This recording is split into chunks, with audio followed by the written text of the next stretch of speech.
Lehenik eta behin, zifra handiei dagokienez adierazi behar da Nafarroko Foru Komunitateak oraingo honetan 6.098.088 milioi euro jasoko dituela Europako funtsetatik mugaz gaindiko lankidetza proiektua garatzeko.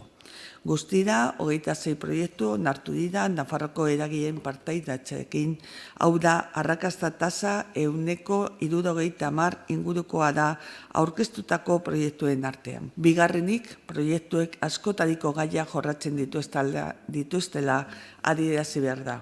Eraldaketa digitala sustatzea, klima aldaketara egokitzea, enplegua eta prestakuntza babestea, kohesio soziala eta osasuna sustatzea, turismoa, kultura zein ondarea sustatzea, memoria historikoaz edo ekonomia zirkularzaz gain bestea beste.